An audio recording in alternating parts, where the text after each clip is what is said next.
ये जो इंडिया है ना, यहां कोई या तो यति नरसिंहानंद से डरता है या फिर उनकी हेट स्पीच का चुपचाप समर्थन करता है। सुनिए, 3 अप्रैल को देश की राजधानी दिल्ली के बुरारी एरिया में नरसिंहानंद ने एक कथित हिंदू महापंचायत ने क्या कहा। एक बार भारत का प्रधानमंत्री मुसलमान बना तो अगले 20 सालों में 50% तुम में से लोग अपना धर्म बदलेंगे, 40% हिंदुओं का कत्ल होगा। और अगर इस भविष्य को बदलना चाहते हो तो मर्द बनो, मर्द बनो, मर्द बनो। और मर्द कौन होता है? जिसके हाथ में हथियार होता है वो मर्द होता है। 40% हिंदू मारे जाएंगे अगर कोई मुस्लिम पीएम बना। 50% हिंदुओं का धर्मांतरण हो जाएगा। इससे लड़ने के लिए मर्द बनो, हथियार उठाओ। ये 100% हेट स्पीच है। खुलेआम कर लो जो करना है। मैं ये क्यों कह रहा हूं कर लो जो करना है? क्योंकि सिर्फ 2 महीने पहले नरसिंहानंद इसी गुनाह के लिए जेल में थे। Hate speech. दिसंबर 2021 में हरिद्वार में आयोजित एक कथित धर्म संसद, जो कि असल में एक नफरती संसद थी, उसमें नरसिंहानंद ने अन्य कट्टर हिंदुत्व नेताओं के साथ खुलेआम नफरती भाषण दिए थे। मुसलमानों को मारने के लिए तलवार की आवश्यकता नहीं होगी, क्योंकि अब तलवार से आपसे वो मरेंगे भी नहीं। तलवार से नहीं मरने वाले हैं वो। आपको टेक्निक में उनसे बहुत आगे जाना होगा। वो बहुत अच्छे हथियार लिए हुए बैठे हैं। मुस्लिमों को मारने की इस सरेआम अपील के बाद जनवरी 2022 में नरसिंहानंद को गिरफ्तार किया गया था, लेकिन कुछ ही हफ्तों में उन्हें जमानत पर रिहा कर दिया गया था। लेकिन जमानत पर छूटे नरसिंहानंद फिर से वैसा ही नफरती भाषण देने से नहीं झिझके। क्यों? नरसिंहानंद को कानून का कोई डर क्यों नहीं है? क्या इसलिए क्योंकि कानून, पुलिस और सरकार नरसिंहानंद से डरती है? या फिर किसी ने उनके कान में कहा है कि तुम हेट स्पीच देते रहो, हम तुम्हारे पीछे खड़े हैं। अगर गिरफ्तार हो भी गए तो भी तुरंत जमानत मिल जाएगी। याद रखिए, नरसिंहानंद के हेट स्पीच वीडियोस वायरल हैं, ऐसे वीडियो जिन पर पुलिस सख्त एक्शन ले सकती है, लेकिन फिर भी नरसिंहानंद को सिर्फ कुछ दिन की जेल मिलती है, क्योंकि उनके ऊपर देशद्रोह का केस नहीं लगाया जाता, उन पर यूएपीए का केस नहीं लगता।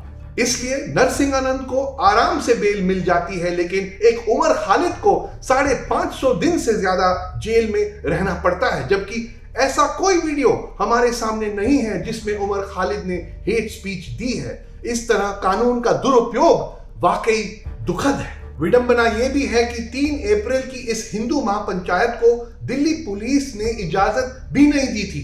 दिल्ली पुलिस ने ऑन रिकॉर्ड ये बात मानी भी है। तो सवाल फिर यह है कि पुलिस ने इस नफरत की महापंचायत को होने कैसे दिया? आयोजकों को रोका क्यों नहीं? उनके मंसूबे, लोकेशन, तारीख कुछ भी सीक्रेट नहीं था। सबको सब कुछ पता था।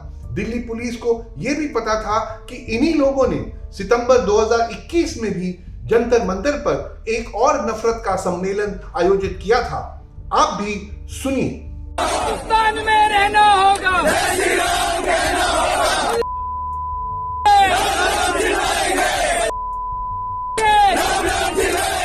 अमन और शांति को बार बार भंग करने वाले इन लोगों को इवेंट से पहले ही हिरासत में क्यों नहीं लिया गया?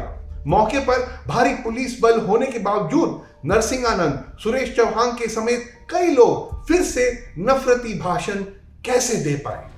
मुझे डर है कि इन सवालों का जवाब हमें कभी नहीं मिलेगा।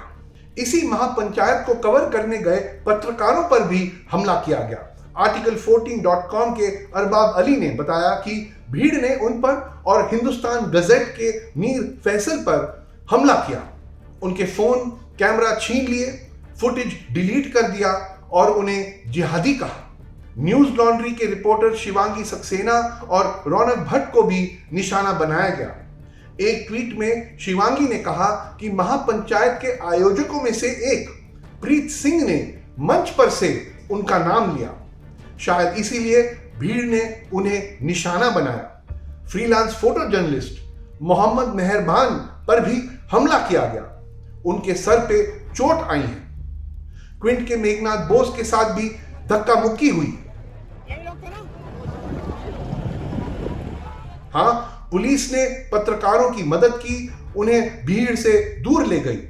नरसिंहानंद और चवहंके के खिलाफ दो समुदायों के बीच भाईचारा बिगाड़ने, दुश्मनी बढ़ाने के केस भी दर्ज किए हैं, लेकिन एक बार फिर ये काफी कम है और काफी लेट है। नुकसान हो चुका है, हेट स्पीच दी जा चुकी है, वायरल हो चुकी है।